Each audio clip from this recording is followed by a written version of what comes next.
যেমন তাপমাত্রা তেমন তার রাজনৈতিক ও আঞ্চলিক মেজাজ। বলা হচ্ছে মধ্যপ্রাচ্যের কথা, অস্থিরতা তার পিছু ছাড়ে না। সিরিয়াতে আসাদ সরকারের পতনের পর ইসরায়েল ও তুরস্কের মধ্যে বৈরিতা আরও বেড়েছে।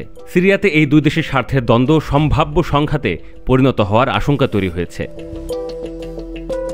সিরিয়ার আসাদ বিরোধী গোষ্ঠীদের পৃষ্ঠপোষকতা দিয়ে সফল হওয়ার পর স্থিতিশীল ও ঐক্যবদ্ধ সিরিয়া গঠনে মূল কুশীলবের ভূমিকায় আবির্ভূত হয়েছে তুরস্ক। সিরিয়ার অন্তর্বর্তী সরকার কুর্দি নেতৃত্বাধীন সিরিয়ান ডেমোক্রেটিক ফোর্সের সাথে এই সপ্তাহে একটি চুক্তি করেছে যেন একক সিরিয়া গঠন করা যায়। অপরদিকে সিরিয়ার অন্তর্বর্তী সরকারের প্রেসিডেন্টকে ইসরায়েল সন্দেহের চোখে দেখে অতীতে তার আল কায়েদা সম্পৃক্ততার কারণে। একই সঙ্গে দামেস্কে তুর্কি প্রভাব নিয়েও ইসরায়েল চিন্তিত। আসাদের পতনের পর সিরিয়ার দক্ষিণাঞ্চল ইসরায়েল দখল করেছে। তাদের যুক্তি, তারা বহিঃশত্রুকে ঠেকাচ্ছে। ইসরায়েল আসাদ সরকারের সামরিক সম্পত্তিগুলোতেও বিমান হামলা চালিয়েছে। সিরিয়ার অন্তর্বর্তী সরকার ও জাতিসংঘ বলে আসছে, সিরিয়ার সাথে 1974 সালে হওয়া অস্ত্রবিরতি চুক্তি লঙ্ঘন করেছে ইসরায়েল। বিশ্লেষকরা বলছেন, ইসরায়েল দীর্ঘ সময়ের জন্য সিরিয়ায় থাকতে চায়, কারণ সিরিয়াতে তুরস্কের সামরিক বিস্তৃতি নিয়ে তেল আবিব উদ্বিগ্ন।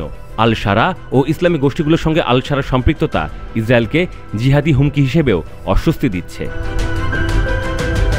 ইসরায়েলের কর্মকর্তারা বলে আসছেন, দামেস্কের দক্ষিণে সিরিয়ার সামরিক বাহিনীকে ইসরায়েল ছাড় দেবে না এবং দ্রুজ সম্প্রদায়কে রক্ষায় ইসরায়েল দামেস্কের দক্ষিণে অগ্রসর হবে। তুরস্ক 2016 সাল থেকে সিরিয়ার উত্তরাংশে কুর্দি সশস্ত্র গোষ্ঠীর বিরুদ্ধে অভিযান চালিয়ে আসছে এবং সামরিক ঘাঁটি স্থাপন ও পরিচালনা এবং আসাদ বিরোধী গোষ্ঠীগুলোকে সহায়তার মাধ্যমে সিরিয়ার উত্তরাংশে প্রভাব বিস্তার করে আসছে। বিশ্লেষকরা বলছেন, ইসরায়েলের প্রতি তুরস্ক ভীষণ রুষ্ট, কারণ ইসরায়েল কুর্দি, দ্রুজ ও আলাউইদের স্বায়ত্তশাসনের দাবির প্রতি সমর্থন জানাচ্ছে। গত সপ্তাহে তুরস্কের প্রেসিডেন্ট রিসেপ তাইয়েব এরদোয়ান বলেছেন, সিরিয়ায় যারা নৃতাত্ত্বিক ও ধর্মীয় বিভাজনের পথে হাঁটবে তাদের জানা উচিত তাদের সে আশা পূরণ হবে না।